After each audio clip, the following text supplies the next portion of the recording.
종이신문의 미래에 대해 부정적인 의견을 가지고 있는 사람들이 많은데요. 이에 대해서 어떻게 생각하시는지요? 사실 그런 의견은 오래전부터 있었습니다. 1980년경에 한 신문사 사장도 종이신문이 10년 안에 사라지고 그 자리를 인터넷 신문이 차지할 거라고 했지요. 그렇지만 지금도 종이신문은 중요한 대중매체 중에 하나예요. 인터넷의 발달에도 불구하고 아직도 종이신문의 비중이 큰 이유는 뭐라고 생각하십니까? 종이신문은 인터넷 신문과는 차별화된 시장을 가지고 있어요. 인터넷이 줄 수 없는 것을 종이신문은 제공해 줍니다. 컴퓨터나 휴대폰 같은 것이 없어도 지하철이나 커피숍에서 읽을 수가 있지요.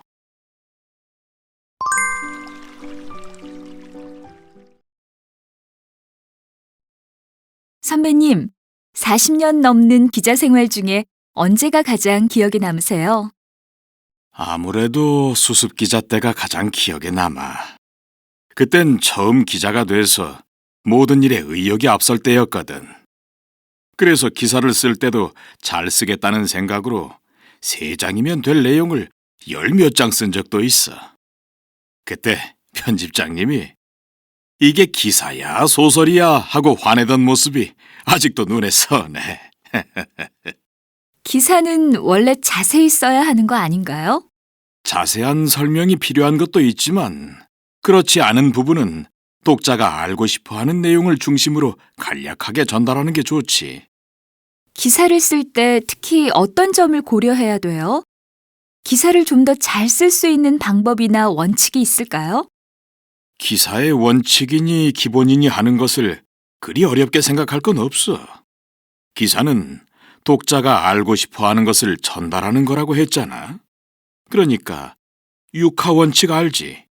이 원칙만 충족시키면 다른 문제는 없어. 육하 원칙을 지킨다. 이런 말은 늘 들어오던 건데요. 알고는 있지만 막상 기사를 쓸 때 놓치기 쉬운 게 이 육하 원칙이지. 아마 내가 처음 사건 취재를 했을 때였을 거야. 다녀와서 보고를 하는데 보고를 받던 선배가 그런데 왜 그랬대? 하고 묻지 않겠어. 그때 아차 싶었지.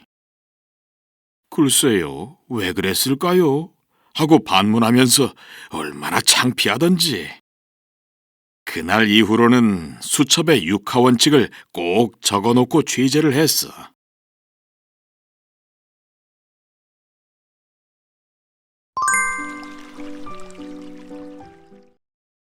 지연 씨, 영화 같이 볼래요? 여름이니까 공포 영화 볼까요? 저는 무서운 영화는 질색이에요. 코미디나 액션 영화 보면 안 돼요? 얼마 전에 코미디 영화가 하나 개봉됐는데 그건 어때요? 코미디 전문 배우들이 주연과 조연으로 나오고 감독도 코미디 영화로 유명한 사람이에요. 요즘 그 영화 보는 관객이 엄청나게 많은가 봐요. 좋아요. 요즘 너무 머리 아픈 일들이 많아서 영화 보면서 편하게 웃고 싶어요. 그럼 그걸 보기로 하고 몇 시 걸 볼까요? 방학이고 시간이 많으니까 조조를 보면 어때요? 아침 일찍 보면 조조 할인이 있어서 싸게 볼 수 있어요. 네, 좋아요.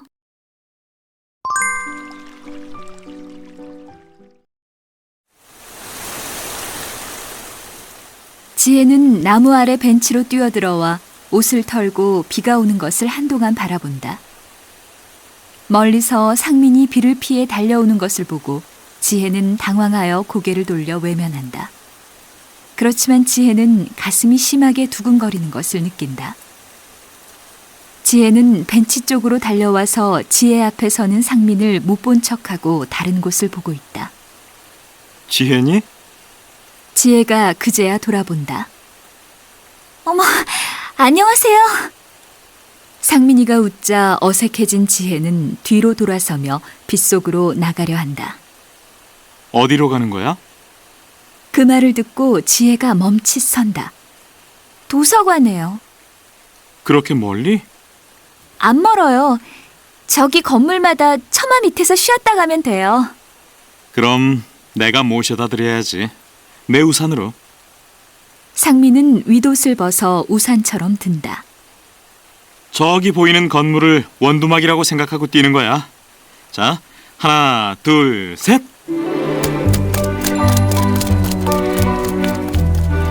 두 사람은 상민의 윗옷을 우산처럼 쓰고 앞에 보이는 건물로 달려간다. 숨이 차서 헐떡거리며 두 사람은 건물 처마 밑으로 들어간다. 빗줄기를 바라보는 지혜의 눈에 눈물이 고인다. 두 사람이 빗줄기를 바라보다가 마주보고 웃는다. 그때 지혜는 다시 어색함을 느낀다. 정말 고마웠어요. 옷이 젖어서 어쩌죠? 어차피 젖었을 텐데 뭘.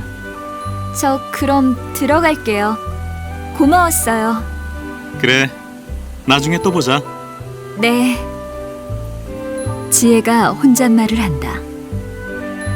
다신 만날 필요가 없다고 생각했는데 도서관이 왜 이렇게 가까운 거지?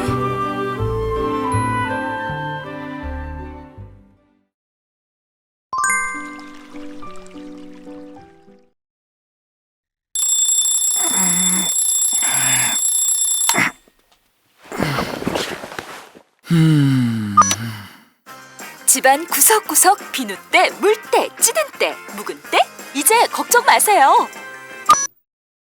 새로 나왔어요. 김치냉장고 전용 냄새 먹는 코끼리. 에휴, 모두 광고. 신문이나 보자. 어휴, 무슨 광고 전단지가 이렇게 많아?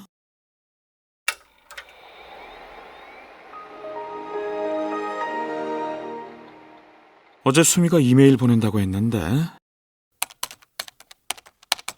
아, 진짜 뭐야. 전부 다 광고 메일. 진짜 지겹다, 지겨워. 온 세상이 광고로 뒤덮였군.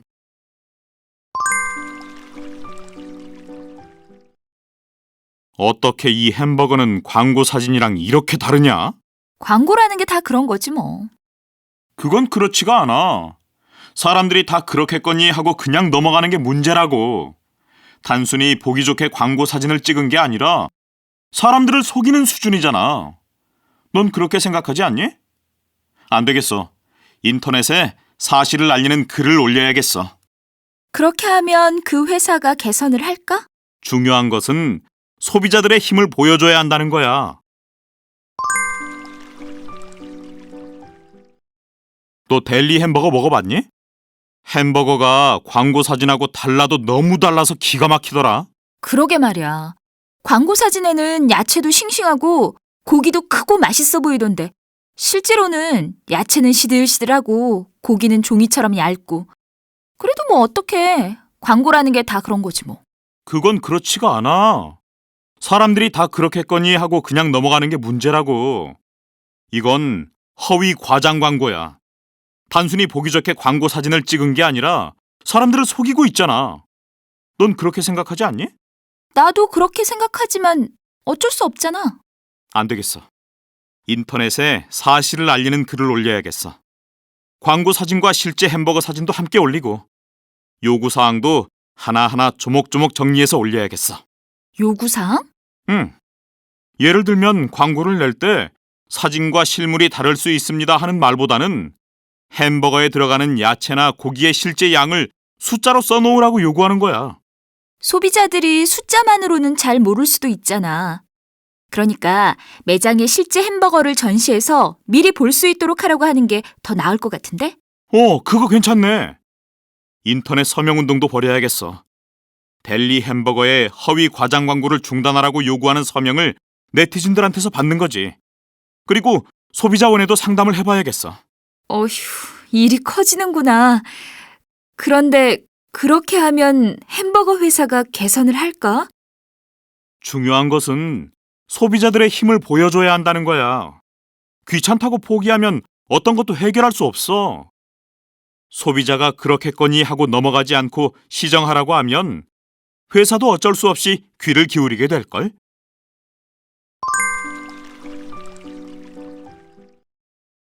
새로 이사한 오피스텔은 마음에 드세요? 네, 깨끗하고 편리해서 혼자 생활하기에 좋아요. 선생님은 아파트에 사시죠? 네. 저 같은 맞벌이 부부한테는 아파트가 편하긴 한데 가끔 답답해요. 전 어렸을 때부터 한옥에서 살았거든요. 그래서 그런지 아파트보다 한옥이 더 정이 가고 좋아요. 저도 얼마 전에 여행 갔다가 한옥에서 하루 묵었는데 정말 몸도 마음도 푹 쉰 느낌이었어요. 마당도 예쁘고 따뜻한 온돌방도 몸을 아주 편하게 해주고요.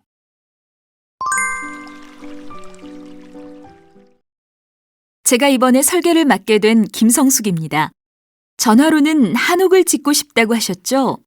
좀 더 구체적으로 말씀해 주시면 도움이 되겠습니다. 어떤 집을 생각하고 계세요? 네. 한 20년 동안 아파트에서만 살았는데 이번에 아이들도 다 결혼하고 분가해서 부모님과 저희 부부만 살 집을 새로 지으려고 합니다. 고향에 땅이 좀 있는데 거기에 한옥을 짓고 싶습니다. 특히 부모님께서 쓰실 안방은 전통 한식으로 고가구 들여놓고 보료 깔고 생활하실 수 있게 해요. 그렇지만 부엌하고 욕실은 현대식으로 해주세요. 부엌 옆에는 식구들이 같이 식사할 수 있는 식당도 만들어 주시고요.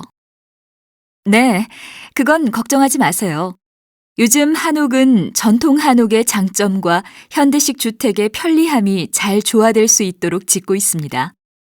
저는 마당은 전통적인 게 좋습니다. 한쪽에는 간장, 된장, 고추장 항아리를 놓을 수 있는 장독대를 만들고 다른 한쪽에는 작은 화단을 만들어 꽃나무도 심을 수 있으면 좋겠어요. 서재는 화단이 잘 보이는 방으로 해주세요. 손님도 만나고 책도 읽을 수 있는 옛날 사랑방 같은 곳으로 쓸 수 있게 해요. 네, 좋은 생각이세요. 한옥의 아름다움을 살리도록 노력하겠습니다. 저는 한옥이 황토나 나무 같은 자연 소재로 짓기 때문에 좋아요. 특히 나무로 만든 대문과 한지를 바른 창문이 참 좋아요. 저희 집 지으실 때도 대문과 창문에 특히 신경 써주세요. 저는 한옥의 대청마루가 특히 좋습니다. 마당으로 탁 트인 대청마루에 앉아 바람을 쐬거나 하면 정말 좋지요. 설계하실 때 마당과 대청마루를 전통식으로 잘 만들어 주십시오. 이번에 한옥을 짓게 되어 기대가 아주 큽니다. 잘 부탁드립니다.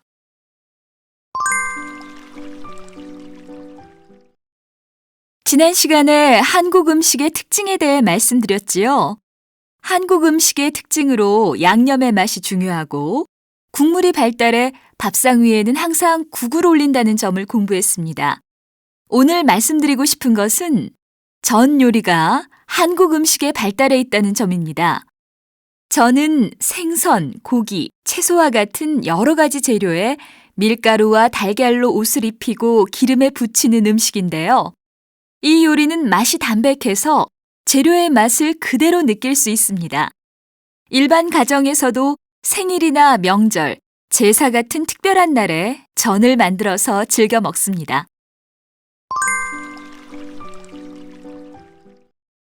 이번에 우리 집에서 모일 때 음식 한 가지씩 만들어 오는 게 어때? 난 펄을 가지고 갈게. 펄은 고기 국물에 삶은 쌀국수를 넣은 건데 베트남 음식 중에서 가장 일반적인 음식이야. 쌀국수는 튀긴 게 아니라서 칼로리도 낮은 건강식이고 요즘 웰빙 바람이 불면서 쌀국수를 좋아하는 한국 사람들도 많아졌어. 베트남 쌀국수라면 혹시 그 이상한 냄새나는 채소가 들어가는 건 아니겠지? 실란트로 말이야? 이상한 냄새라니. 좀 독특하기는 하지만 얼마나 맛있는데. 따로 가져올 테니까 한번 먹어봐. 그런데 국물은 어떻게 만들까? 얼큰하게? 아니면 담백하게? 글쎄, 난 담백한 게 좋아. 그리고 모두들 먹을 수 있게 안 맵게 했으면 해. 알았어. 나 이거 정말 잘 만든다. 너희들 기대해도 좋을 거야. 그래, 기대하고 있을게.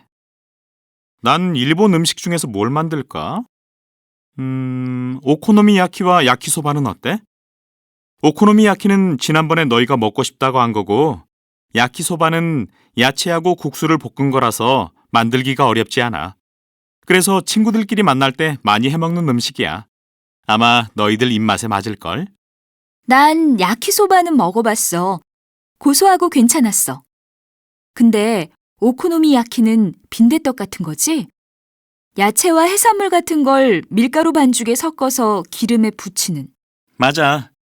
마요네즈 때문에 느끼하다는 사람도 있지만 사람들이 대부분 고소하다고 좋아하니까 이걸로 할게. 그런대로 쉽게 만들 수 있고 맛도 있고. 근데 넌 뭘 만들 거야? 글쎄, 마파두부 할까? 지난번에 내 생일날 만든 거 있잖아. 매운 소스로 양념한 돼지고기에 물을 넣고 끓이다가 두부를 넣고 버무리는 거 말이야. 나는 마파두부에 튀긴 두부를 넣는데 마침 소스도 있으니까 제대로 맛을 낼 수 있을 거야.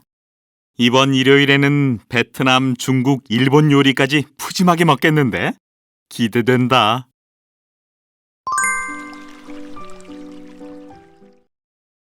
여름이라서 그런지 시원한 미니스커트가 눈에 많이 띕니다.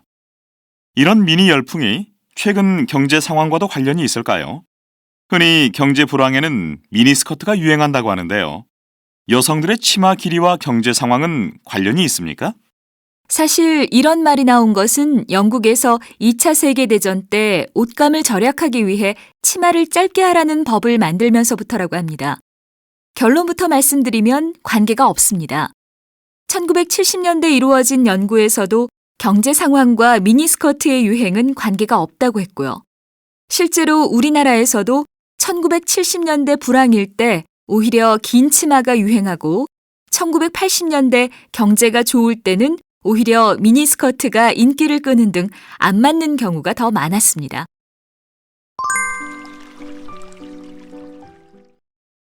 교수님, 흔히 새로운 유행은 다른 사람과 달라 보이려는 욕구 때문에 생긴다고 하던데요. 네, 맞는 말씀입니다. 유행이 어떻게 해서 생기는가에 대해서는 여러 가지 주장이 있는데, 다른 사람과 달라지고 싶은 욕구가 새로운 유행을 만든다는 의견도 있습니다. 유행이 생기는 이유에 대해 여러 가지 주장이 있다고 하셨는데, 그럼 이번에는 다른 의견에 대해 말씀해 주시겠어요? 배꼽티의 유행은 옷이란 몸을 가리고 보호하는 실용적인 기능을 하는 거라는 생각을 완전히 깨뜨리는 계기가 된 것 같아요. 일리가 있는 말씀입니다. 저도 배꼽티가 유행하는 걸 보고 많은 사람들이 옷에 대한 전통적인 생각을 바꾸게 되었다고 봅니다. 그럼 이런 유행은 어떻게 해서 생기는지 말씀해 주시겠어요? 유행이 어떻게 해서 생기는가에 대해서는 여러 가지 주장이 있습니다. 그중에 사회학자들은 다른 사람과 같아지려는 마음과 반대로 같아지지 않으려는 마음에서 새로운 유행이 생긴다고 봅니다.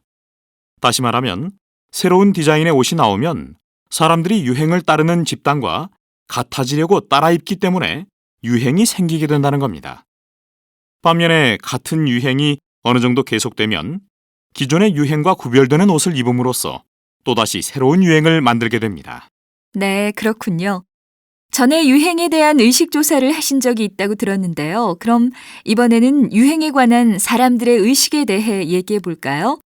제가 어렸을 때는 옷은 깔끔하게만 입으면 된다는 말을 많이 듣고 자랐거든요. 그런데 요즘은 옷에 대한 생각 자체가 좀 바뀐 것 같아요. 같은 청바지도 유행에 따라 매번 새로 구입하는 사람들이 많잖아요. 네, 그렇지요. 예전에 비해 옷에 대한 생각이 실용적인 면보다는 아름다움이나 자기 표현을 중시하는 쪽으로 변화했습니다. 그러다 보니 사람들의 의식도 유행에 대해 별로 거부감이 없고 긍정적인 경향을 보입니다. 유행에 대한 의식조사 결과를 보면 유행을 따르는 게 즐거운 일이라는 사람은 전체의 54%, 즐겁지만 낭비라고 생각하는 응답은 43%, 전혀 도움이 안 되는 낭비라는 반응은 3%였습니다. 네, 지금까지 유행에 대한 사람들의 의식에 관해 이야기해 주셨는데요. 교수님은 유행을 잘 따르는 편이세요? 이번에는 교수님의 개인적인 생각을 말씀해 주시겠어요?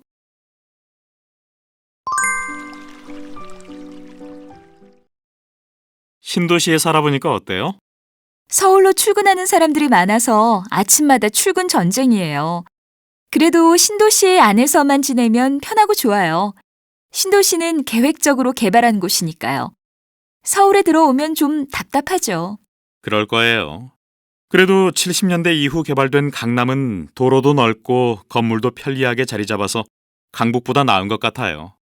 저는 강남에 사는데 어쩌다 강북에 가면 복잡해서 길을 잃을 때도 있어요. 저는 신도시나 강남보다는 오래된 건물이 많은 강북이 마음에 들어요. 강북도 다시 개발한다고 하던데 그런 점이 사라질까 봐 걱정이에요.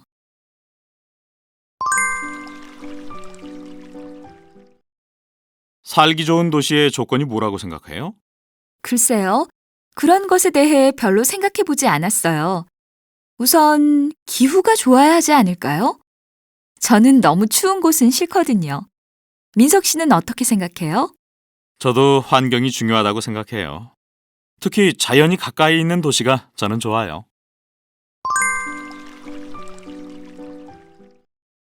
살기 좋은 도시의 조건이 뭐라고 생각해요? 글쎄요. 그런 것에 대해 별로 생각해 보지 않았어요. 우선 기후가 좋아야 하지 않을까요? 저는 너무 추운 곳은 싫거든요. 민석 씨는 어떻게 생각해요? 저도 환경이 중요하다고 생각해요. 특히 자연이 가까이 있는 도시가 좋아요. 이 기사를 보니까 세계에서 가장 살기 좋은 도시가 소개되어 있는데 기준이 재미있네요. 그래요? 어떤 기준인데요? 범죄율이라든지 기후도 중요하게 봤지만 도시에서 재미있는 시간을 보내는 게 쉬운지, 10시가 넘은 뒤에도 음료수를 살 수 있는지, 도시에서 쇼핑을 하는 게 힘들지는 않은지, 짧은 시간에 공항으로 연결되는지 같은 기준이 있어요. 아, 그러니까 도시의 기본 시설이 살기 좋은 도시의 기준이 되는군요. 네. 그런데 그 외에도 경제가 성장하고 있는지, 실업률은 낮은지 등과 같은 경제적인 부분도 중요해요. 또 다른 조건은 도시가 얼마나 넓은 녹지를 가지고 있느냐 하는 거예요. 경제 문제도 중요하지만 한편으로는 환경도 살기 좋은 도시를 구성하는 요소라고 보는군요. 녹지가 많고 공기가 맑은 데다가 사람들이 일까지 찾을 수 있는 곳이라면 그게 바로 살기 좋은 도시라는 생각이 드네요. 그런데 세계적으로 유명한 도시들이 높은 점수를 받았나요? 아니요. 뉴욕, 런던, 파리 같은 곳은 10위 안에 들지 못했어요. 10위 안에 든 도시들은 인구가 200만 명이 넘지 않는 곳이 많아요. 사람들이 삶의 질을 높이기 위해 무엇을 중시하는지 알 수 있겠네요.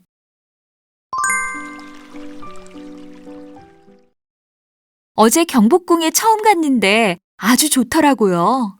네, 좋지요? 그러고 보니 저도 경복궁에 가본 지 꽤 오래됐네요. 고등학교 때 거기서 그림 그리던 기억이 있어요. 옆에 민속박물관도 있는데 보셨어요? 네, 봤어요. 민속박물관을 다 보고 나오니까 청와대로 가는 길이 있더라고요. 청와대 앞에도 가보고 인사동길도 걸어봤어요. 아, 인사동도 좋지요. 전통문화의 거리로 유명한 곳이라서 이것저것 구경할 데가 많지요. 전통 한식으로 유명한 음식점도 많아요. 저는 골동품을 좋아하는데 옛날 물건을 파는 가게가 많아서 재미있었어요. 다음 주에 친구와 함께 또 가기로 했어요.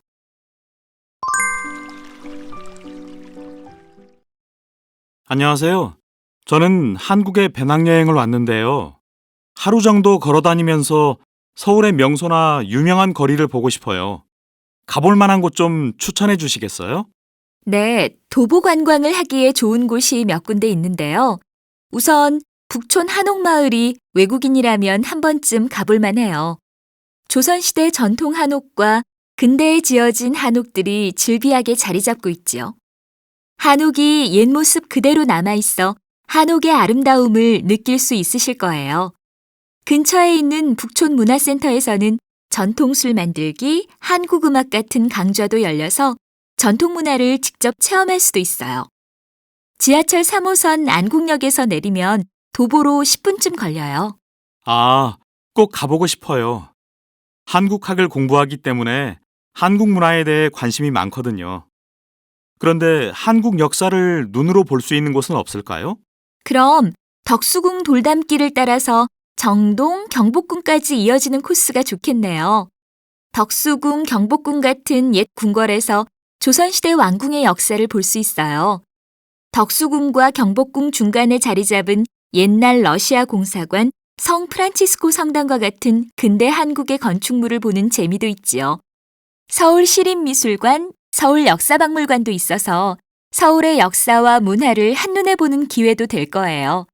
지하철 1호선 시청역에서 내려서 걸어가시면 돼요. 혹시 설명을 들으면서 다닐 수 있는 방법은 없나요? 3일 전에 미리 서울시 문화관광 홈페이지에서 예약하면 돼요. 그러면 안내하시는 분의 설명을 들으며 도보 관광을 하실 수 있어요.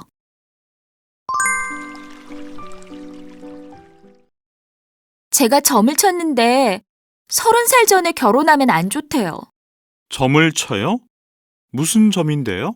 사주를 봤어요. 사주가 뭐예요? 자기가 태어난 생년월일과 태어난 시간으로 미래를 미리 알아보는 거예요. 한국 사람들이 사주를 많이 봐요? 네. 이런 걸 믿는 사람은 사주가 서로 안 맞으면 결혼 안 하는 경우도 있어요. 그래서 어떻게 할 거예요? 30살 전에 결혼 안 할 거예요? 그냥 재미로 본 거예요. 하지만 왠지 좀 신경이 쓰이기는 하네요. 엄마, 전 사람의 만남은 운명적인 거라고 생각해요. 그렇게 조건을 따지면서 하고 싶지 않아요. 운명적인 만남이라고? 내 생각에는 문제가 있어. 결혼은 환상이 아니야. 현실이라고. 엄마는 이미 다 경험을 해봤기 때문에 잘 알아. 이 사람은 아주 조건도 좋은데다가 너하고 궁합도 좋단 말이야. 뭐라고요? 그것 보세요, 엄마. 엄마는 운명이란 없다고 하시면서 운명을 알려준다는 궁합을 보신 거잖아요. 미나야, 고집 부리지 말고 이번에 들어온 선 한번 봐. 상대가 아주 조건이 좋은 사람이란 말이야. 엄마, 전 사람의 만남은 운명적인 거라고 생각해요. 특히 결혼은 한 사람의 인생을 너무나 많이 바꿔놓는 일이잖아요. 이런 중요한 만남을 그렇게 조건을 따지면서 하고 싶지 않아요. 운명적인 만남이라고? 그게 무슨 꿈꾸는 것 같은 소리니? 결혼은 환상이 아니야. 현실이라고. 엄마가 이미 다 경험을 해봤기 때문에 잘 알아. 아, 싫다니까요. 저는 제 운명의 짝을 기다릴래요. 도대체 누구를 기다린다는 거니? 운명의 짝인지 아닌지 내가 어떻게 알아? 그 사람이 제 운명이라면 만났을 때 곧 알 수 있을 거예요. 바로 이 사람이다 이런 느낌 말이에요. 제가 아는 어떤 언니는 회사에서 지금 남편을 만났는데 처음 만나자마자 이 사람은 내 사람이다 이런 느낌을 받았대요. 지금 얼마나 행복하게 사는데요. 전 이런 게 운명이라고 생각해요. 아이고 이 철없는 거사. 운명이 어디 있니? 옛날에는 얼굴도 못 본 사람하고 결혼해도 평생 행복하게 같이 살았어. 현실적으로 생각하고 판단해야 세상 살아가는데 실수가 없는 법이다 너. 현실을 똑바로 봐야지 그렇게 운명이니 느낌이니 하면서 결혼하는 요즘 젊은 사람들 결혼한 지 1년도 안 돼서 헤어지는 사람들이 얼마나 많아. 하지만 엄마, 내 인생인데 내가 선택해야죠. 내 운명을 결정짓는 거잖아요. 내가 스스로 한 선택이라면 그 결과가 좋든 나쁘든 내 운명으로 받아들일 수 있을 것 같아요. 하지만 이렇게 조건을 따지고 현실적인 이유로 결정되는 결혼을 한다면 나중에 굉장히 후회하게 될 것 같아요. 아, 정말 답답하다. 다 너를 위해서 엄마가 이러는 거잖아. 벌써 궁합도 봤단 말이야. 너희 두 사람 궁합이 얼마나 좋게 나왔는데. 두 사람이 결혼하면 평생 돈 걱정 안 하고 편안하게 산대.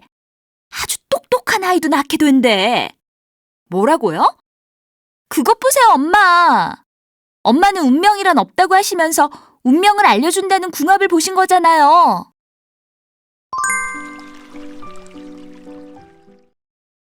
서울의 한 구청 입구에 거꾸로 가는 시계가 있다고 합니다.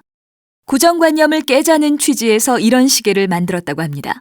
김철수 기자가 다녀왔습니다. 이 구청에 온 사람들은 거꾸로 가는 시계를 보고 한마디씩 합니다. 이 시계는 왼쪽에서 오른쪽으로 도는 것이 아니라 오른쪽에서 왼쪽으로 시계바늘이 움직이는 말 그대로 거꾸로 도는 시계입니다. 또한 6시의 위치가 12시 위치로 제일 위에 있고 이에 따라 다른 숫자의 위치도 달라집니다. 이 구청에서는 미래는 변화의 시대이기 때문에 고정관념을 깨자는 취지에서 이런 거꾸로 가는 시계를 설치하게 됐다고 합니다. 너 혹시 어떤 대기업의 부회장까지 하던 분이 호텔 웨이터가 됐다는 이야기 들었어? 들은 것 같아. 근데 대기업 부회장까지 하신 분이 그런 일을 왜 하는 거래? 그분이 강연하는 거 들었는데 그분 말씀이 웨이터를 무시하지 말래. 처음엔 잘 모르고 웨이터 일을 시작했는데 알고 보니 웨이터라는 직업은 단순직이 아니라 전문직이더래.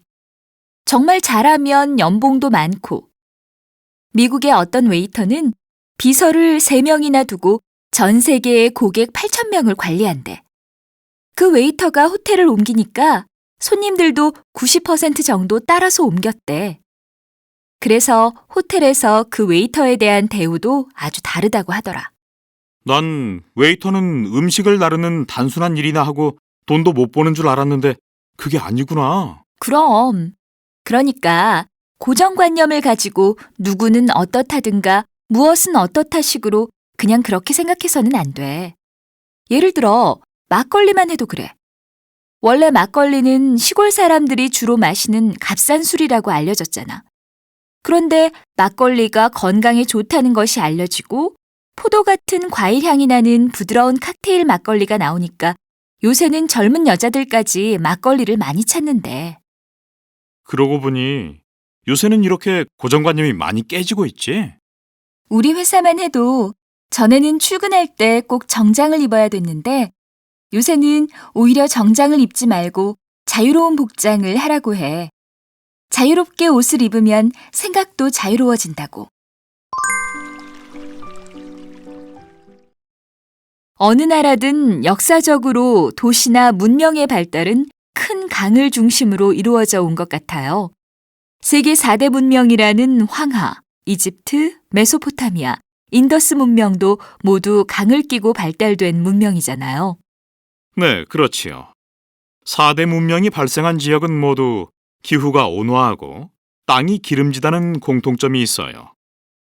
큰 강이 흐르는 지역은 비가 오면 홍수가 나기도 하지만 상류의 기름진 흙이 강물에 실려와 농사를 잘 지을 수 있었어요.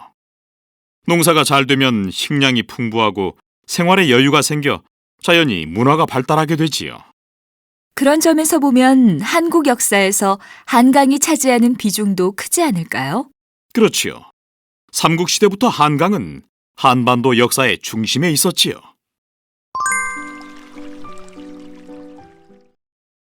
여러분, 타임머신을 타고 과거로 가서 과거의 행동을 약간 바꿈으로써 미래도 달라지는 영화 본 적 있지요? 봤어요. 역사에는 가정이 없고 역사적 사실만 있다고 합니다.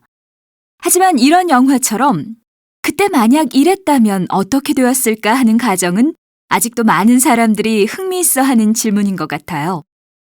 여러분은 만약이라는 말로 가정해보고 싶은 역사 속의 사건이 있어요?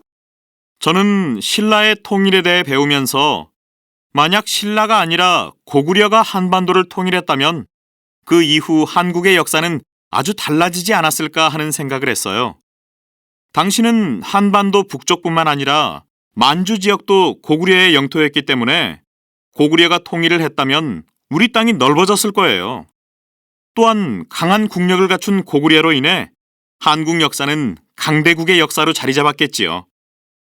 한반도 남쪽에 있던 작은 나라 신라가 통일을 했기 때문에 대동강 이남 지역만 통일을 한 반쪽짜리 통일에 그치고 말았다고 생각해요. 제 생각은 좀 다른데요. 많은 사람들이 그런 가정을 하는데 저는 신라의 통일은 지금의 우리를 있게 해준 한국 역사의 최대 사건이라고 생각해요. 만약 고구려가 통일했다면 아마 만주 지방 대부분이 우리 영토가 됐을 것이란 추측을 할 수 있겠지요. 그러나 고구려는 전쟁을 계속해서 영토 확장을 하려는 의식이 강한 나라였으니 통일 이후에도 전쟁을 안 하는 때가 거의 없었을 거예요. 세계 역사 속에서 영토 확장을 위한 전쟁을 계속하던 나라들은 결국 망하거나 약소국이 된 것처럼 우리나라도 그렇게 되었을 수도 있지요. 어쨌든 신라가 통일함으로써 100여 년간 평화의 시대를 맞은 것은 우리 민족의 문화적, 사회적 발전을 위해서 아주 중요한 계기가 되었지요. 실제로 신라는 그 시기에 여러 나라의 문화를 하나로 융합하면서 발전시키게 되었다고 교과서에서도 지적하고 있잖아요.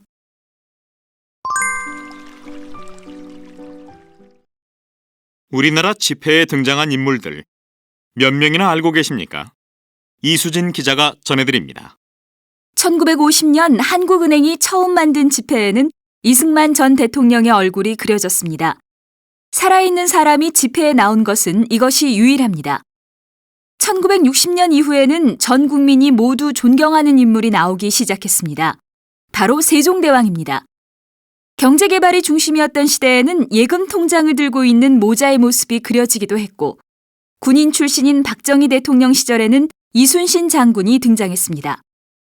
2009년에는 5만 원권의 신사임당이 실림으로써 한국 역사상 처음으로 여성이 지폐에 등장합니다. 또한 5천 원권에는 아들 이율곡이 실리면서 모자가 함께 지폐에 실리는 진기록을 가지게 되었습니다. 많이 알려진 이야기 중에 고대 그리스의 철학자 소크라테스에 대한 일화가 있는데요. 소크라테스가 감옥에 갇혔을 때 주위 사람들이 도망시키려고 했지만 그렇게 하지 않고 악법도 법이라고 하면서 독배를 마시고 죽었다는 일화가 있지요. 저는 소크라테스가 죽으면서까지 법을 지켰다는 점에 대해 많은 생각을 하게 돼요. 그러니까 지금 말씀하신 것은 악법이라도 법은 지켜야 한다는 말씀인 것 같은데 맞습니까? 제 말씀은 그게 아니고 소크라테스가 공정하지 않았을지도 모르는 당시의 재판 결과를 받아들이고 죽음을 선택한 행동에 대해 우리들이 생각해 볼 점이 많다는 뜻이었어요. 오늘 역사 인물 탐구 시간에는 우리에게 잘 알려진 역사 인물에 얽힌 일화와 그 의미를 주제로 이야기를 나누고 있는데요. 역사 인물에 얽힌 일화는 재미도 있지만 특히 일화를 통해 그 인물의 특성을 다시 발견할 수 있어서 더 흥미로운 것 같아요. 이를테면 발명왕 에디슨이 어렸을 때 닭장에서 계란을 품고 몇 시간을 앉아 있었다는 일화에서는 에디슨의 호기심 많은 성격을 읽을 수 있지요. 인물에 얽힌 그런 일화들이 정말 많지요.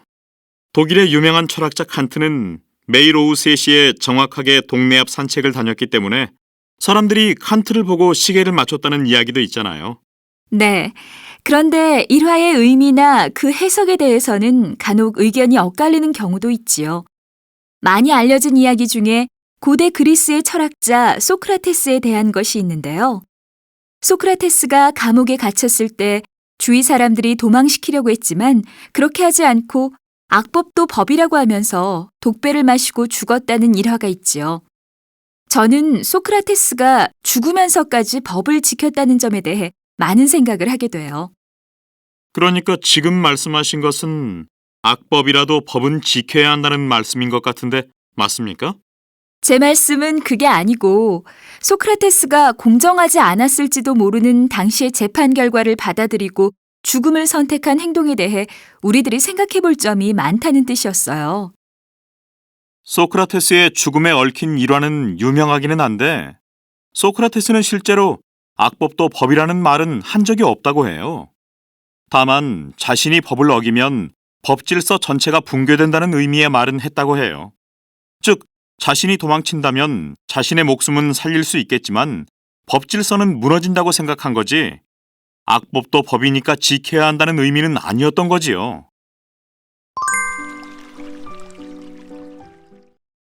한국에서 여행을 해보고 싶은데 어디 가면 좋을까요?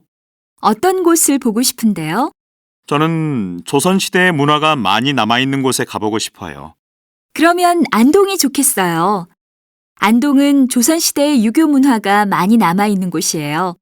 특히 안동 하회마을은 조선시대의 전통 한옥이 그대로 보존되어 있어서 외국인에게는 특별한 경험이 될 거예요. 저도 작년에 하회마을에 가서 이틀 동안 민박을 했어요.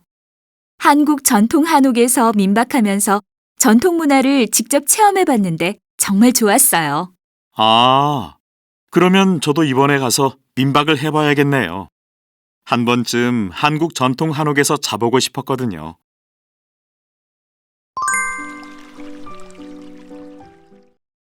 선생님은 여행가이시면서 여러 권의 여행기도 내신 바 있는데요. 오늘은 여행 후 쓰는 기행문에 대해 좋은 말씀 좀 해주세요. 선생님은 여행이 끝나면 기록으로 남기시는 분인데 기행문을 쓰면 어떤 이점이 있을까요? 좋은 점이 많지요. 우선 글을 쓰기 위해 생각을 정리하노라면 한 번 더 여행하는 것 같은 기분이 들어 행복하고 여행지의 추억이 소중한 기억으로 남게 되지요. 그뿐 아니라 기행문은 낯선 곳을 여행하면서 겪은 경험과 느낌들을 사람들에게 소개해주는 일종의 안내서이기 때문에 그 안내를 잘 하려고 하다 보면 자연스럽게 문장력과 사고력을 기를 수 있게 돼요. 많은 사람들이 여행을 하지만 막상 그 경험을 글로 쓰라고 하면 어렵게 생각하는데요. 어떻게 하면 좀 더 쉽게 기행문을 쓸 수 있을까요? 그냥 무작정 쓰려고 하면 부담스러우니까 좀 준비를 해야 돼요. 먼저 떠나기 전에 가고자 하는 곳에 대해 조사를 하는 게 좋아요. 여행할 나라나 유적지와 관련된 책, 영화 등 여러 자료를 찾아보고 미리 공부해두면 여행지에서 더 깊은 인상을 받을 수 있어요. 실제 여행지에서는 사진만 찍지 말고 입장권이나 안내서 등을 꼼꼼히 챙기고 그때그때 떠오르는 생각도 메모해 놓으면 여행 당시 느꼈던 감상이 시간이 흘러도 남아있게 돼요. 여행에서 돌아오면 여행 날짜 순으로 사진과 각종 자료들을 모아 파일을 만들어두면 기행문을 쓰는데 도움이 많이 되지요. 기행문은 여러 가지 방법으로 쓸 수 있겠지만 일반적으로 쉽게 쓸 수 있는 형식은 어떤 것이 있나요? 처음, 중간, 끝으로 나누어서 쓰는 게 좋아요. 첫 부분은 여행지에 대한 소개와 여행을 하기 전의 느낌, 그 여행에서 얻고자 하는 것에 대해 써요. 글의 중간에는 실제 여행에서의 여정, 견문, 감상 등을 적으면 돼요. 정리해 놓은 파일을 바탕으로 하되 여행 일정 순으로 쓰는 게 쉬워요. 끝부분에서는 여행을 하면서 느낀 전체적인 감상과 교훈 등에 대해 쓰고 마무리하면 되지요.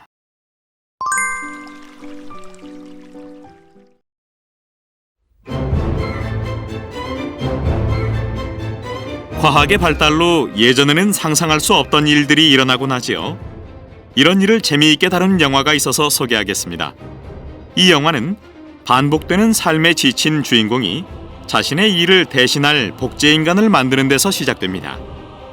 회사용 복제인간과 가정용 복제인간을 만들어 일을 맡기고 주인공은 꿈 같은 시간을 보냅니다. 하지만 문제가 발생합니다.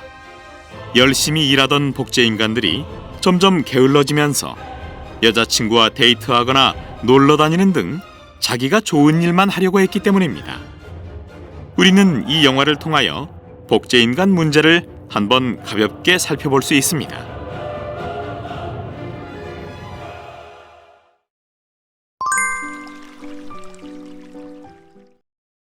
맞춤하기 문제를 그렇게 나쁘게만 보아서는 안 된다고 생각합니다. 제가 그렇게 생각하는 이유는 맞춤아기를 낳은 것은 죽어가는 아기를 살리기 위해 어머니가 어쩔 수 없이 한 일이기 때문입니다. 물론 어머니는 불치병으로 죽어가는 아기를 살리기 위해서 할 수 없이 맞춤아기를 갖게 되었을 것입니다.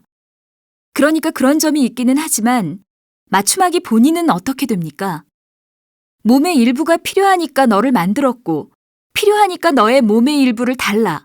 이렇게 얘기하는 어머니 아버지를 보면서 맞춤아기 본인은 어떤 생각이 들겠습니까? 물론 그 아이에게는 충격이겠지요. 그렇지만 적어도 돈을 벌려고 그렇게 한 것은 아니라는 것을 이해해야 합니다.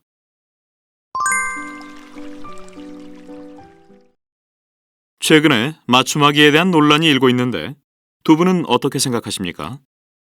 아기를 필요에 따라, 그러니까 아기의 신체의 일부가 필요하니까 아기를 만들겠다 이렇게 하는 것은 생명의 존엄성을 손상하는 일로 누구나 비윤리적이라고 생각할 것입니다. 물론 그런 점이 있지만 맞춤아기는 돈을 벌거나 이기적인 목적을 위해 시도하는 것이 아닙니다. 예를 들어 집에 불치병에 걸려 죽어가는 아이가 있다고 생각해 봅시다.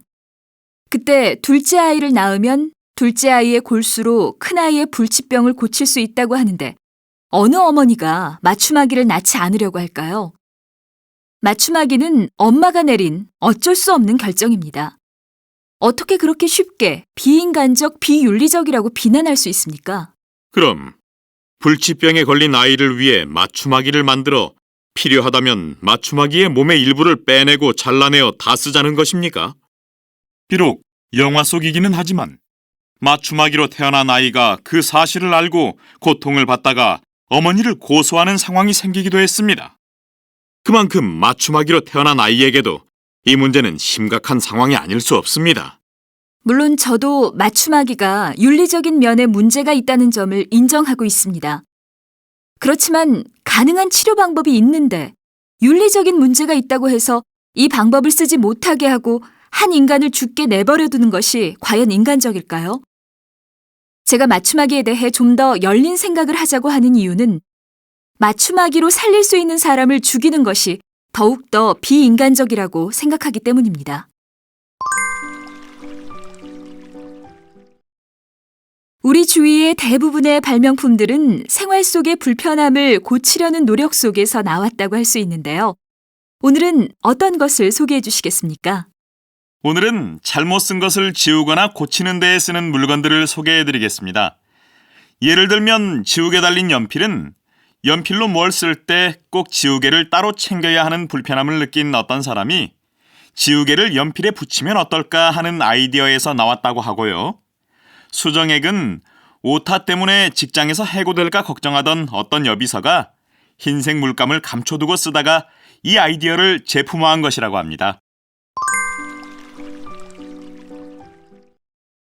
필요는 발명의 어머니라는 말이 있지요.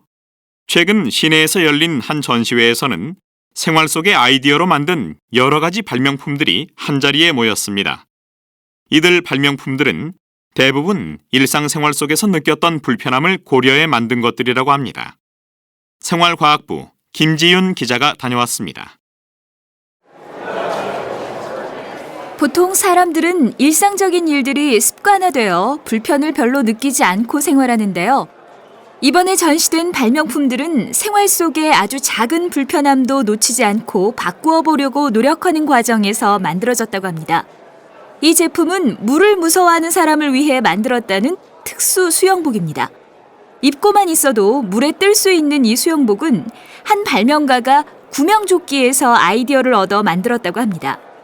이 외에도 자동으로 살균되는 위생버스 손잡이, 쉽게 크기를 조절할 수 있는 강의실용 의자, 버스의 남은 좌석을 알려주는 시스템 등이 눈길을 끌었습니다.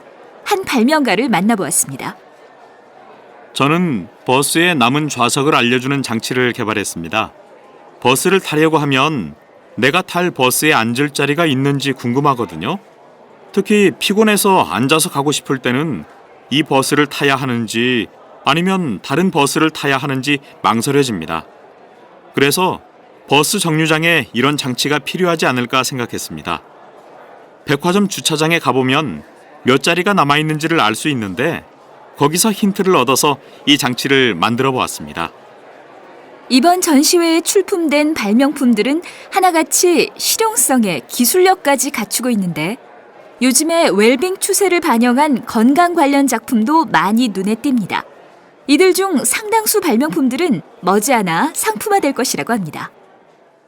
발명이라고 하면 되게 거창한 물건을 떠올리는데 이번에 전시된 발명품들을 보니 꼭 그런 것 같지는 않습니다. 이번 한국 발명품 전시회는 국내외 우수 발명품 100여 점을 모아 5월 말까지 코엑스에서 계속됩니다.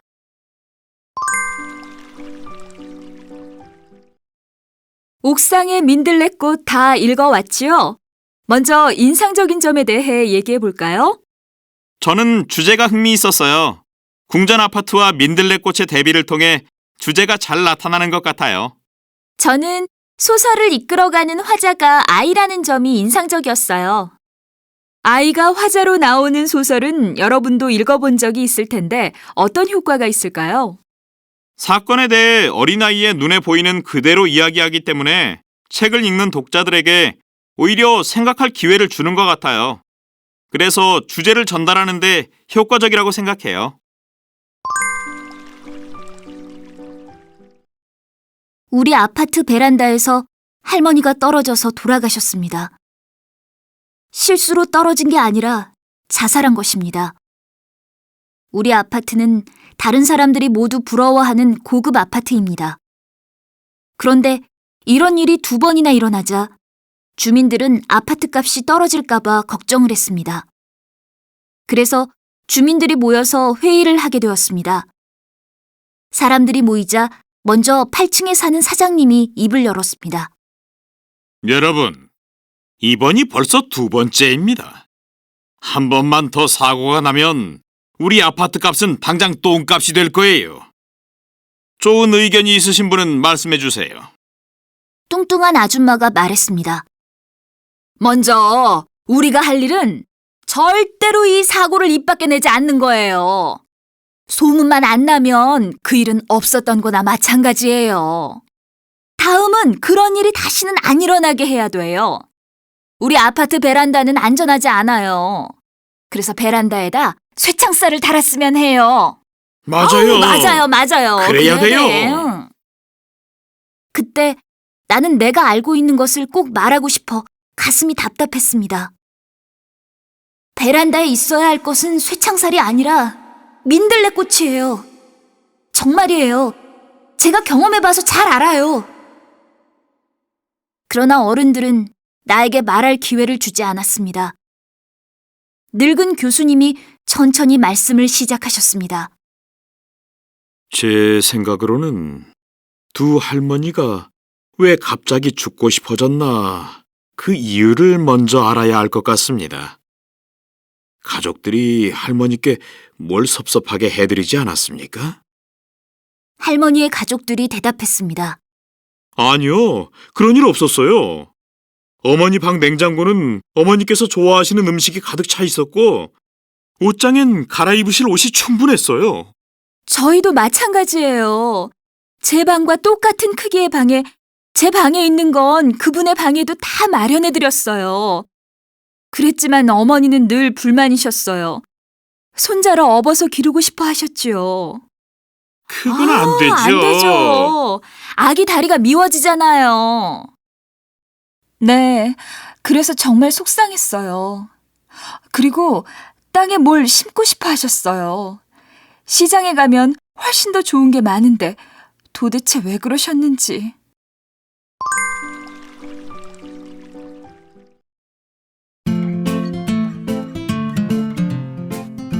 신간 안내입니다. 연탄 한 장으로 유명한 시인 안도연 씨가 시쓰기에 대한 안내서를 출간했습니다. 필자는 쉬운 책을 쓰려고 노력했다는데요.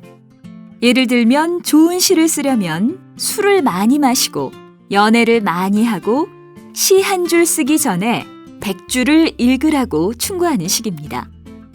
연애 감정은 시간과 노력이 많이 필요한 일인데 시 쓰기도 이와 비슷한 부분이 많다고 하는군요. 그렇지만 시에 관심이 없는 독자에게 이 책이 소용이 있을까요? 시인은 한 편의 시에는 이제까지와는 전혀 다른 새로운 세상을 살아가게 하는 힘이 있다고 강조합니다. 명시에 해설도 함께 붙어 있어 시 감상서로도 읽을 만한 것 같습니다.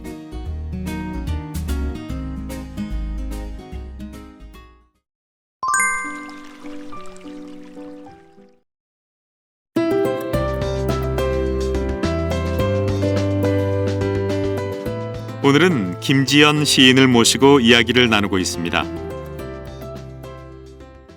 요즘 감명 깊게 읽은 책이 있다고 하셨지요? 네, 연탄길이라는 책인데요. 읽으면서 가슴이 찡하기도 하고 자기 자신을 돌아보게도 하는 감동적인 이야기들을 모아놓은 책이에요. 연탄길은 겨울에 눈이 와서 길이 미끄러워지면 연탄재를 깨서 사람들이 미끄러지지 않게 했던 길을 말하는 거죠. 아마도 남을 배려하는 따뜻한 이야기가 들어있을 것 같은데요. 특히 인상적인 이야기를 하나 소개해 주시겠어요? 너에게 묻는다는 제목의 이야기가 저에게는 감동적이었어요. 어느 날 창순의 회사 사람들이 점심시간에 점심을 먹으려고 하는데 한 직원이 청소부 아주머니를 데려와요. 직원들과 함께 점심을 먹게 된 아주머니는 김치만 있는 반찬통이 창피했는지 고개를 숙이고 식사를 해요. 아주머니를 데려온 직원은 그 김치가 맛있다며 김치만 먹고 자기 도시락 반찬을 아주머니한테 권했어요. 다른 직원들도 김치를 맛있게 먹었는데 창수는 그 김치가 왠지 깨끗하지 않은 것 같아 한 번도 안 먹었어요. 그런데 나중에 미안한 마음이 들어서 집에서 싸온 율무차를 모두 아주머니한테 드렸어요. 아주머니는 몇 번이나 고맙다고 하면서 조금도 남기지 않고 차를 다 마셨어요. 저녁 때 퇴근하고 나서야 비로소 창수는 자기를 되돌아보게 돼요. 왜냐하면 아내가 그 율무차에 실수로 설탕 대신 소금을 넣었다는 걸 알게 된 거예요. 자신은 아주머니의 김치를 더럽다고 생각하고 있을 때 아주머니는 그 짠 율무차를 몇 번이나 맛있다고 하면서 마신 거예요.